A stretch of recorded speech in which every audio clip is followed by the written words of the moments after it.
bom dia, muito bom dia. Estamos começando mais um dia do projeto 652 aqui na Milk Care. Eu sou a Ana Cláudia, eu vou estar com vocês aqui nessa live para a gente poder comentar sobre o assunto da qualidade do leite. E aí, pessoal, como é que vocês estão? O pessoal tá chegando, bom dia, vão chegando. Hoje eu tenho assuntos muito legais para conversar com vocês. E eu quero fazer uma proposta. Ei, Leonardo, bom dia. Que é o seguinte: se alguém que estiver aqui online tiver alguma pergunta, alguma dúvida e quiser participar dessa live comigo, é só mandar assim: Ana, eu quero participar, que eu te chamo para você estar aqui fazendo alguma pergunta, fazendo algum comentário sobre o dia a dia que você acha que vai ser interessante para a gente trazer aqui nessa live, tá bom? Então quem quiser participar, é só avisar que a gente chama aqui para estar junto.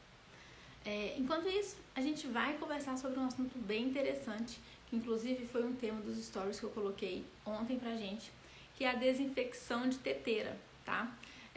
Eu fiquei um pouco impressionada porque quase metade das pessoas que fizeram a votação falaram que estão usando a desinfecção de teteira. Bom, acho que é interessante a gente conversar sobre esse tema, porque a desinfecção de teteira, ela vem, tá, como uma ideia pra gente. Ei, Cris, bom dia, tudo jóia? A desinfecção de teteira, ela vem como uma ideia para poder... Bom dia, Tainã. A desinfecção de teteira, gente, ela veio como uma ideia para poder desinfetar a teteira, tá? No momento em que você vai passar esse equipamento entre animais durante a ordenha, tá? E essa desinfecção, ela vem com o intuito de fazer com que esse equipamento, ele diminua a contaminação de bactérias e, como consequência, a gente não transmita essa bactéria, essa eventual bactéria que possa estar ali naquele equipamento, de um animal doente para um animal sadio durante a ordenha, tá? Quando a gente pensa na teoria da desinfecção de teteira, ela é uma teoria bem interessante, tá? E ela poderia ser muito eficaz e ajudaria bastante a gente na ordenha, porque se a gente fizesse a desinfecção de teteiras, a gente não precisaria de fazer a linha de ordenha, tá?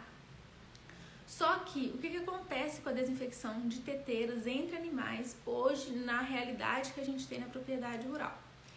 Quando a gente vê a desinfecção de teteiras, infelizmente, ela não é eficaz, tá? Hoje eu vou falar para vocês vários pontos e aí vocês vão refletir quando vocês estiverem na propriedade rural que ou vocês indicam a desinfecção de teteiras ou que vocês vão ver que existe a desinfecção de teteiras e aí eu vou mostrar para vocês vários argumentos do porquê que a desinfecção de teteiras, apesar dela ser uma ideia legal, hoje, atualmente, ela não funciona, tá?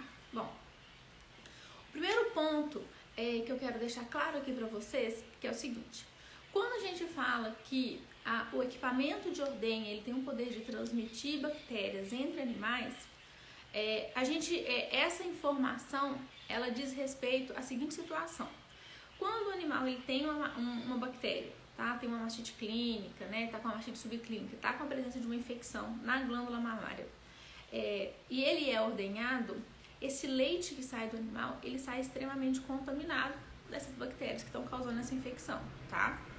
E aí, esse leite, a gente sabe que ele vai percorrer todo o equipamento de ordenha, certo?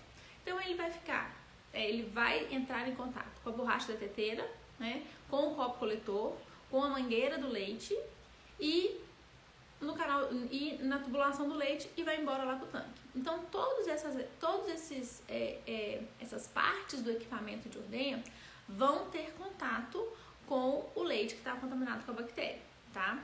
Quando a gente vai fazer a desinfecção da teteira, tá? Para quem já viu a desinfecção acontecendo, ela basicamente vai fazer o quê? Você vai pegar o conjunto, tá? E aí você vai colocar esse conjunto, ou você vai emergir esse conjunto em uma solução, normalmente água com cloro, que fica num balde no meio da ordenha, ou então você vem com um borrifador, que também tem a mesma solução, e borrifa dentro da teteira, tá? Bom, aí a gente já vê o primeiro ponto, que é o quê?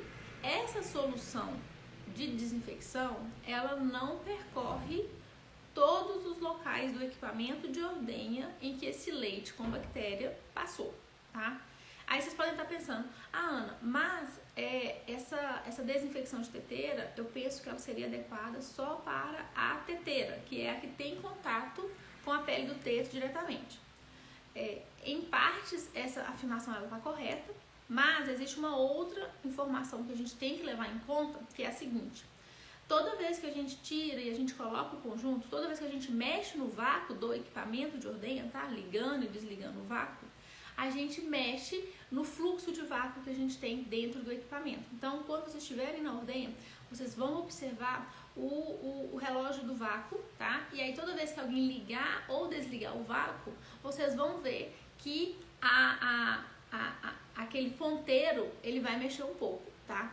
Toda vez que aquele ponteiro mexe, significa que está entrando ar no sistema, tá? E se entra ar no sistema, a gente tem uma condição que ela é uma condição que está diretamente correlacionada com a presença de novas infecções no rebanho, que é o fluxo reverso do leite. Então, quando a gente coloca o conjunto e a gente tem essa variação do vácuo, invariavelmente a gente vai ter alguma quantidade de leite que vai estar voltando no sentido que ele deveria ir. Então, normalmente o leite ele vai nesse sentido. Quando a gente tem a presença do fluxo reverso, ele volta um pouco, tá? Só que, obviamente, gente, que algumas microgotículas, elas vão voltar numa velocidade muito maior e elas podem sim, se o animal se a gente tiver 2 animais sendo ordenhados e no terceiro conjunto a gente faz essa variação de vácuo, os conjuntos que estão nos animais vão sofrer essa presença do fluxo reverso. E aí, o que vai acontecer? O leite que ficou no copo coletor ou que ficou na mangueira do leite, ele vai voltar, né? Não tô falando que vai voltar 10 litros, gente, não é isso. Mas volta microgotícula suficiente para arrastar bactérias que estão naquele leite contaminado, tá? Então, o que eu quero dizer com vocês com isso? Que quando você faz a desinfecção de teteira, ela já começa errado, porque a gente só faz a desinfecção da teteira. Sendo que, na verdade, a gente deveria fazer, para ser uma desinfecção de teteira eficiente, ela deveria ser feita na teteira, no copo coletor e na mangueira do leite.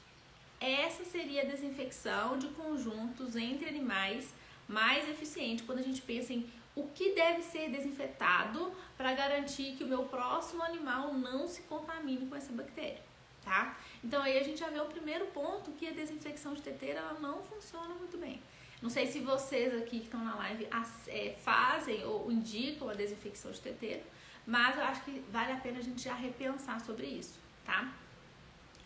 Existe uma outra condição que acontece quando a gente faz, quando as pessoas indicam a desinfecção de teteira, que não é ideal, tá? Que é a seguinte: muitas das pessoas que indicam e fazem a desinfecção, não limpam o equipamento antes, tá? O equipamento, ele tá com a presença do leite, né? Então, se você vai diretamente nesse leite e faz a desinfecção, já coloca a solução de desinfecção ali, essa solução ela vai perder eficiência frente a essa matéria orgânica, tá? Então, é mais uma situação que deveria ser diferente. Para a desinfecção de teteira funcionar, além dela ter que ser feita em todas essas partes do equipamento de ordenha, ela também tem que ser feita com o equipamento limpo. Se o equipamento tiver com a presença de leite, a desinfecção não vai funcionar. Então, o que a gente precisa fazer? A gente precisa de lavar ou passar uma água, tá? Para tirar todo o excesso de leite da teteira, do conjunto e da mangueira, pensando que a gente vai fazer a desinfecção de todas essas partes do equipamento entre animais durante a ordenha. Então aí eu já falei duas situações que provavelmente a gente não faz, quem faz a desinfecção não faz durante a rotina de ordenha. E aí a gente entra num terceiro ponto, que eu tenho certeza que arremata tudo, tá? Quando você vai indicar a desinfecção de teteira, se você não lava o equipamento, a solução de desinfecção que você está usando já não vai funcionar direito, tá?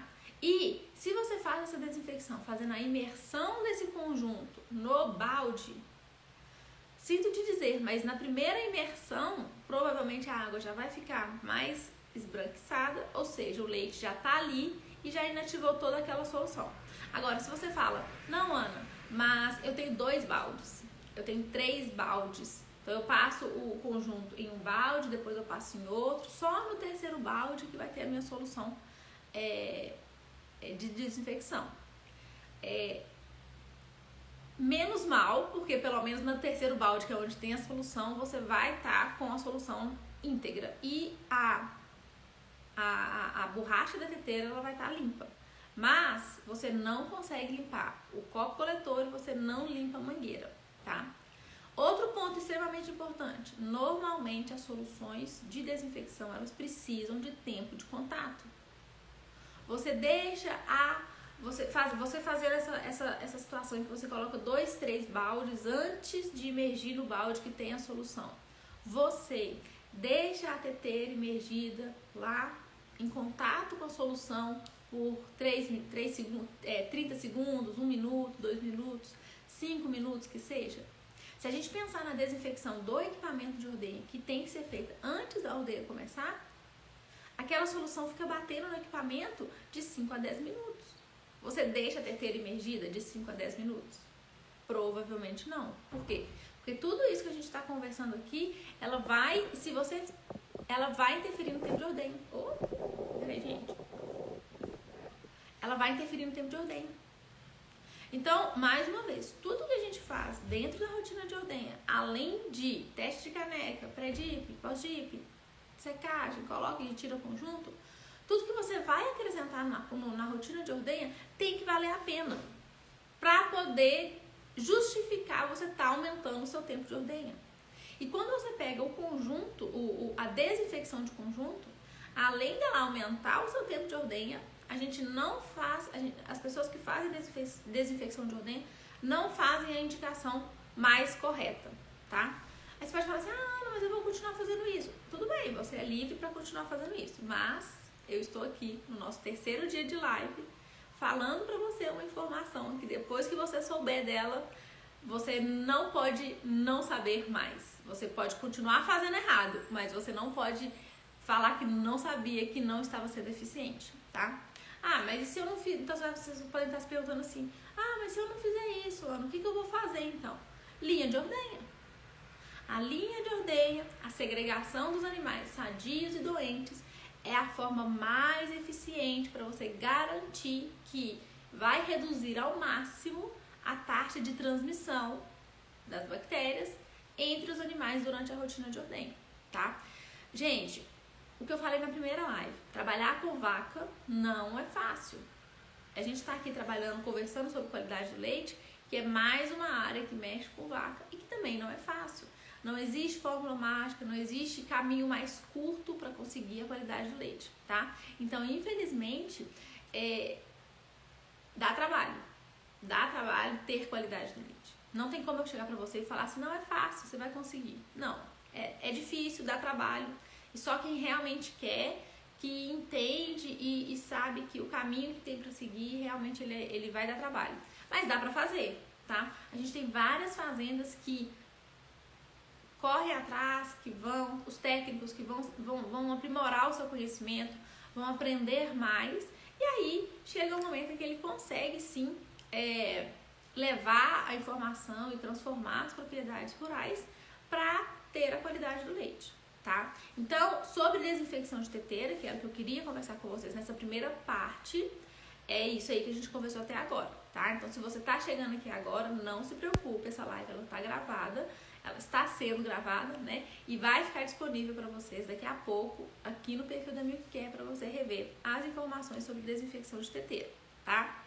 E agora eu quero entrar em outro ponto com vocês, muito legal, que é a respeito de o que significa uma linha de ordenha dentro de uma propriedade rural. Então, vocês estão vendo que são temas que são correlacionados, tá? Então, se eu tô aqui trazendo a informação para você de que não faça desinfecção não faça desinfecção de conjunto entre animais, ao mesmo tempo que eu tô te pedindo te dando a informação e te aconselhando a não fazer isso, eu vou trazer também uma solução que você pode fazer para ser colocada no lugar da desinfecção, tá? E aí eu já vou deixar bem claro, provavelmente a sua desinfecção não estava funcionando, tá? E agora, com a implementação da linha de ordenha, ela vai começar a funcionar, tá? A linha de ordenha, ela é uma prática extremamente eficaz para quem quer começar a controlar a mastite, principalmente a contagiosa, dentro da propriedade rural, tá? Para você saber se, antes da gente falar da linha de ordenha, para você saber se a propriedade que você trabalha tem problema de rotina, tem problema de bactérias que são contagiosas, o que você pode fazer a respeito disso? Você pode fazer uma cultura do leite do tanque, tá? E aí você vai observar se existem a presença de agentes que são contagiosos, tá? Aí você pode ver Streptococcus agalactis, Staphylococcus aureus, Prototeca, Mycoplasma, dependendo do perfil do animal, Klebsiella, Streptococcus uberis, tudo isso são agentes que são extremamente contagiosos, tá? E aí, se você encontrar isso no seu leite do tanque, você sabe que você tem um problema de agentes contagiosos, tá? Bom, mas normalmente toda fazenda tem, então se você faz para você saber quais são, tá? Mas já parta do pressuposto que uma vez que você abandona, tá? Vamos fazer a sessão do desapego da desinfecção de teteiras, tá? E agora você vai começar a implementar a linha de ordenha nas propriedades rurais, tá? Mas aqui hoje eu vou falar com vocês uma linha de ordenha básica para você começar, para não assustar você, técnico, e também não assustar o ordenhador. Se a gente chega na propriedade rural com uma linha de ordenha muito complexa, obviamente que ela não vai ser feita, tá? A gente não pode começar nenhum tipo de atividade dentro da propriedade rural ou na vida de forma complexa, tá? Isso não pode acontecer, porque se você já inicia uma coisa muito complexa, dificilmente você consegue dar continuidade a ela.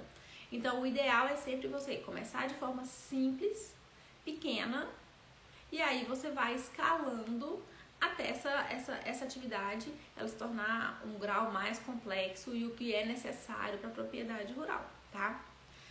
A linha de ordenha mais simples, mais básica que existe em qualquer propriedade rural é a que você separa os animais sadios dos animais doentes, tá? Para você fazer essa separação, animais sadios e animais doentes, você precisa de uma informação, que é qual o status sanitário da glândula mamária. Como essa glândula mamária está. Para você saber qual essa informação da glândula mamária, você precisa de fazer o teste que vai fazer esse diagnóstico, que é ou o CMT ou a CCS individual. E aí você vai fazer o teste de acordo com a realidade da propriedade rural. Ana, tenho 20 animais nessa fazenda, o coletor, o medidor de leite dele é digital, não tem como eu coletar esse leite. Tudo bem, comece com o CMT. Ana, já estou numa fazenda aqui, os coletores, eles são aqueles pesadores de leite que coletam uma amostra do leite ao longo da rotina de ordenha. Então eu consigo coletar a amostra. Perfeito. Já vá para a CCS individual. Entre em contato com os laboratórios da Rede Brasileira de Qualidade do Leite e faça a coleta e envie para receber o resultado. Uma vez que você começa a fazer a CCS individual ou o CMT individual, o ideal é que você não pare, tá?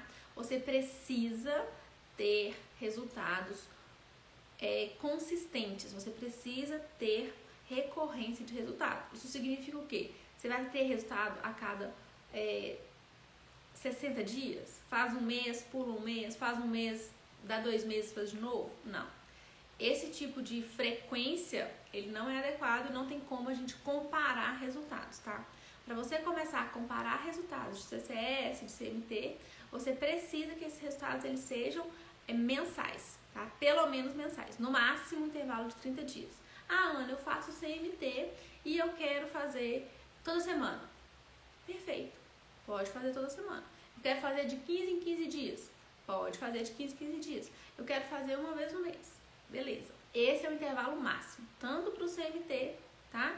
E no caso da CCS, você vai fazer de 30 em 30 dias, né? Dificilmente a gente faz a CCS 2 vezes no mês, mesmo porque por causa da logística, o tempo de entrega, o resultado ele vem com um atraso de alguns dias. Então, normalmente a gente faz a CCS todo mês.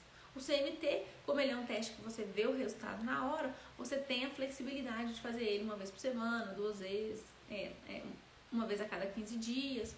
Não tem problema, tá? O ideal é que você sempre faça numa frequência pré-estabelecida. E que, no caso do CMT, seja a mesma pessoa, porque a gente sabe que o CMT ele é um teste que ele é subjetivo, tá? Então eu preciso que seja a mesma pessoa no mesmo horário, tá? E você faça ele sempre na frequência que você quer fazer a comparação. Então, CMT, eu vou fazer uma vez por semana. Beleza, você pode começar fazendo ele uma vez por semana. E depois, lá na frente, se você quiser espaçar ele mais, fazer a cada 15 dias, a cada um mês, não tem problema, tá? Mas eu preciso que uma frequência seja pré-estabelecida nesse início. Se não for você, técnico, consultor, que for fazer o CMT, treine o funcionário responsável para fazer o CMT. Não deixe que toda vez alguém diferente faça, porque aí você vai perder a sensibilidade da correlação do resultado, porque cada um vê a reação do CMT de forma diferente, tá? Isso é uma dica muito importante e ela tem que ser feita pela mesma pessoa. Já em relação à CCS, é só a coleta e o número vem para você. Então, ela é um resultado, ela é um diagnóstico muito mais objetivo, vem um número, então tá tudo certo, qualquer um pode coletar, desde que seja, né, no medidor de leite que realmente tenha a coleta do leite ao longo da lactação, ao longo da ordenha. Bom, então agora você já decidiu qual teste você vai fazer, se vai ser o CMT ou se vai ser a CCS individual. E a partir do momento em que você começa a fazer o teste, o que vai acontecer? Vai chegar para você o resultado. E aí você vai começar a fazer a linha de ordenha, tá? Em relação a essa primeira linha de ordenha, que você vai separar basicamente os animais sadios dos animais doentes, você já pode começar a fazer desde o primeiro teste, tá? Então você fez o CMT hoje, você vai fazer o CMT amanhã. Assim que o CMT sair, você já pode pegar aquela lista de animais e você já vai começar a separar os animais que são sadios dos animais que são doentes. Ou, coletei CCS individual. O resultado chegou daqui 10 dias, daqui 5 dias, você já pode pegar animais com CCS acima de 200 mil, animais com CCS abaixo de 200 mil. E aí você já pode fazer essa separação inicial, tá? Aí eu vou deixar uma informação muito importante em relação a essa parte de separação de animais, tá? Para você não ficar muito perdido. Porque no caso da CCS individual, né, eu vou falar assim, é muito fácil, não fácil, mas a linha de ordenha mais simples é separar os animais sadios dos animais doentes. Só que na hora que você for fazer a sua CCS individual, você vai encontrar, provavelmente, vamos dizer que você tem 100 animais, você vai encontrar 60 animais com célula somática acima de 200 mil, e aí essa variação vai ser 300, 400, 800, 900, 1 milhão. E você vai encontrar outros animais com CCS abaixo de 200 mil, né? 150, 190. Aí você fala assim, nossa, então eu vou ter que pegar esses 40 animais de lotes diferentes, de idades de parto, de idades de lactação diferentes, de DEL diferente, colocar cá na frente e todos os outros de CCS alta eu vou colocar tudo para trás? Bom, aí eu vou te dar uma informação muito importante, que é a seguinte.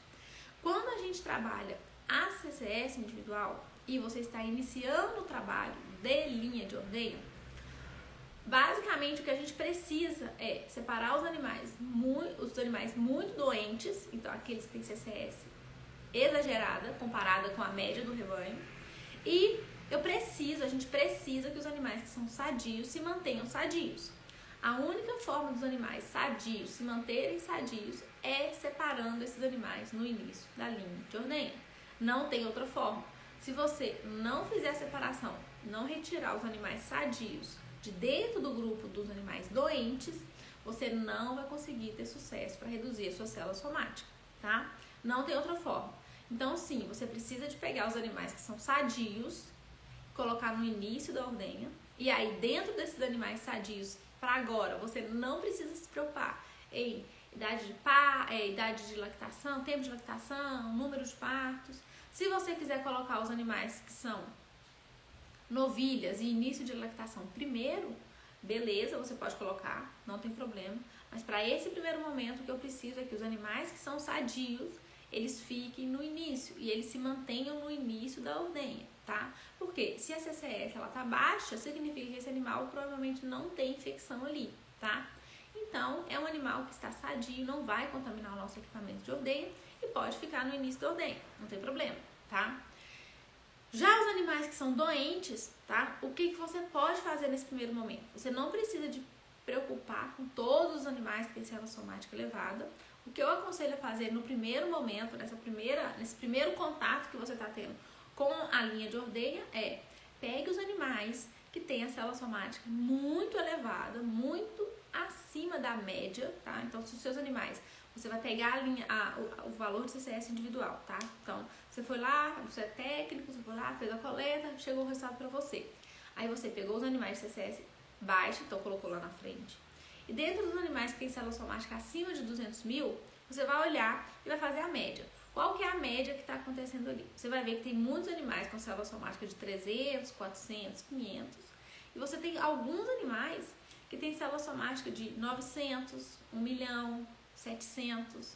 Esses são os animais que eu aconselho que você, nesse primeiro momento, pegue e coloque no final da linha de ordenha, tá? Ah, Ana, mas eu tô vendo aqui que tem uns animais que já vão ficar secos. Ótimo, então já seque ele na próxima ordenha. Que daí você não precisa nem de colocar ele no final, tá? Porque o que não pode acontecer é você falar assim, ah, esse animal tem célula somática alta e eu vou secar ele daqui a um mês. Tá, então, até lá você vai pegar esse animal e vai colocar no final da linha de ordenha. Porque se esse animal que tem célula somática alta continuar no meio do rebanho, ele é uma fonte de transmissão de agentes. E a mastite, gente, ela é assim. Pode ser que hoje a vaca que tá ali não pegue a mastite, mas ela vai ficar ali no meio, a vaca sadia vai ficar no meio das vacas doentes, todos os dias, 2 vezes ao dia, com um contato de 5 a 10 minutos com o equipamento de ordenha, que vai vir contaminado. Então é aquela coisa de água mole em pedra dura, tanto bate até que fura. Então, é assim, enquanto você não tem uma linha de ordenha estabelecida e você vai misturando os animais sadios com os animais doentes, no meio, em algum momento, seus animais sadios vão se contaminar e seus animais doentes vão continuar contaminados. E aí, a CCS do tanque, das propriedades rurais que você trabalha, nunca vão melhorar, tá? Enquanto você não começar a segregar animais sadios e animais doentes para começar o trabalho de qualidade do leite, dificilmente a célula somática do tanque, das propriedades que você trabalha, vão se resolver, tá? A mastite subclínica, que é essa que mantém a célula somática elevada no tanque, ela tem uma taxa de cura dentro da lactação, se você pegar os animais de célula somática alta, tá? Ou de CMT reativo, e você fizer o tratamento deles, você vai ter uma cura de 10, 20% do rebanho. Então, se você tratar 100 animais, só 20% vão se curar. O resto todo vai continuar com célula somática alta. Então, não vale a pena tratar a mastite subclínica para ter o objetivo de reduzir a célula somática. O ideal é que a gente faça um trabalho que ele vai se somar ao longo do tempo. Então, se eu começar hoje com a linha de ordenha, eu sei que daqui 2, 3, 4, 5 meses, os meus animais que são sadios vão se manter sadios, tá? E os animais que são doentes, vai acontecer o quê? Ou eu vou levar esses animais para a secagem, tá? Ou alguns desses animais que têm célula somática alta, eles vão conseguir se curar sozinho, e daí depois você pode passar eles pro lote de sadios, enfim, né? Tem outras coisas que a gente pode fazer. Ou então, esses animais, você vai descobrir que, olha, animais de célula somática alta, já tem 6 meses que esse animal está com célula somática alta, aí você consegue fazer a cultura microbiológica, você vai descobrir um agente que não tem cura. Aí a gente começa aquele trabalho de realmente segregar, de escolher animais que vão ser animais que vão para o descarte, tá? A gente não escolhe animais por descarte sem saber qual que é a condição, né? Pensando em mastite, sem saber a condição desse animal. Porque às vezes é um animal que ele tá com célula somática agora, mas depois ele vai se curar. Porque provavelmente foi um agente que apareceu, causou uma mastite subclínica, mas o animal conseguiu debelar a infecção e tudo já se resolveu e nunca mais ele pega esse agente. Então a gente precisa de acompanhar esse animal ao longo do tempo, tá? Então, para início de linha de ordenha, a gente precisa CCS individual ou CMT numa frequência pré-estabelecida, tá? Então vai ser uma vez por semana no CMT, 15 dias, CCS individual uma vez por mês, CMT também pode ser feito uma vez por mês. E desde o primeiro momento você vai separar. Animais sadios vão passar primeiro. Animais doentes vão passar depois. Dentro dos animais doentes, pegue o que tem CCS mais elevado e passe tudo no final. Deixa o meio do caminho aí, para na próxima a gente trabalhar isso melhor, tá? E em relação ao CMT, vocês vão ver que o CMT, ele te dá o diagnóstico por teto, tá? Aí nesse caso, o que você vai fazer? Pega os animais que têm tetos menos reativos, tá? Então, por exemplo, eu encontrei 5 animais que no CMT não deu reatividade nenhuma, ou deu traço. Esses são os seus animais mais sadios no rebanho. Então, você vai pegar esses animais e vai passar no início. Aí você vai avaliar o resultado do CMT e vai descobrir quais são os animais que têm os tetos mais reativos, que tem aquele grau 3 cruzes, né? Que é uma reatividade muito forte. Esses animais que têm mais tetos contaminados vão passar no final da ordenha. E aí você vai fazendo isso toda vez que tiver um resultado. Obviamente que você vai ter que aumentar a complexidade da linha de ordenha, mas para hoje, para o nosso primeiro início de conversa sobre linha de ordenha, preciso que você comece a fazer CCS individual, CMT, tá? E que com esses resultados você faça a separação dos animais. Animais sadios passam na frente, animais doentes passam depois. E dentro desses animais doentes, quanto maior a célula somática, quanto mais reativo o CMT, mais no final da linha de ordenha ele deve ficar, tá bom? Gente, eu quero agradecer a vocês a presença. E Pedro, você acabou de chegar, mas eu tô acabando de finalizar a live. A gente tá com um projeto que a gente tem lives todos os dias aqui no canal para trazer um pouquinho sobre qualidade do leite. Espero te ver em breve em outras. Obrigada pela presença, pessoal. E daqui a pouco a live fica salva. A gente se vê em breve. Até mais.